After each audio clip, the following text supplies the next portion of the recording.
Bonjour à tous, nous allons voir dans cette vidéo l'utilisation de l'outil pipette ainsi que du nuancier.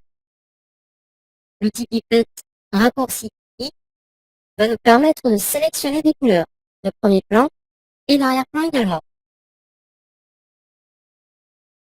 Il me suffit de cliquer sur une partie de l'image pour choisir une couleur, par exemple cette couleur, elle va apparaître directement en tant que couleur de premier plan. Pour sélectionner une couleur d'arrière-plan, je vais cliquer sur la flèche pour maintenir la touche X comme indiqué. Je peux également utiliser le raccourci clavier Alt pour m'éviter d'intervertir ces deux couleurs. Si je souhaite enregistrer une couleur dans mon nuancier pour la réutiliser par la suite, comme ici, je vais me rendre dans mon nuancier, ici. Pour le faire apparaître, je me rends dans Fenêtre, Nuancier, cliquer sur le petit icône qui va directement récupérer ma couleur de premier plan. Je le renomme et ensuite valide par OK. Cette couleur va directement apparaître dans mon nuancier. Je peux tout aussi bien cliquer sur cette couleur, la modifier, donc voir tout le panneau des couleurs, choisir une couleur en déplaçant le curseur du haut vers le bas, ou en saisissant en hexadécimal son code couleur, ou encore le code couleur en RGB ou en CMJN. Une fois ma couleur choisie, je vais l'ajouter au nuancier. Je clique sur le bouton, puis valide. Je vais également l'ajouter à ma bibliothèque de couleurs.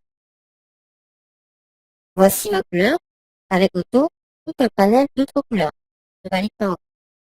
La barre d'options de l'outil pipette me permet d'afficher un anneau d'échantillonnage. Celui-ci va me servir à être plus précis lors de la sélection de mes couleurs. En effectuant un clic, je vois mon anneau apparaître et comparer ma couleur préalablement sélectionnée et les couleurs sur lesquelles je glisse mon curseur. Je peux également choisir une couleur à travers plusieurs calques.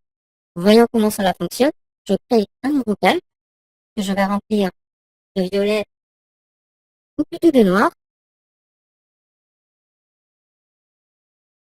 Prendre mon outil pipette, sélectionner mon calque contenant la photo, me rendre dans la barre d'options associée à la pipette et prendre le mode échantillon, calque, sélectionné.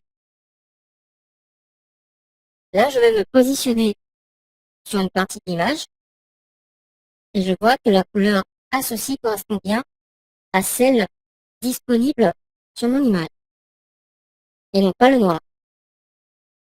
Si j'avais juste sélectionné tous les calques, j'aurais récupéré du noir. Maintenant, vous savez comment fonctionne l'outil pipette et le nuancier et pourrez sauvegarder vos couleurs pour les réutiliser lors de vos compositions.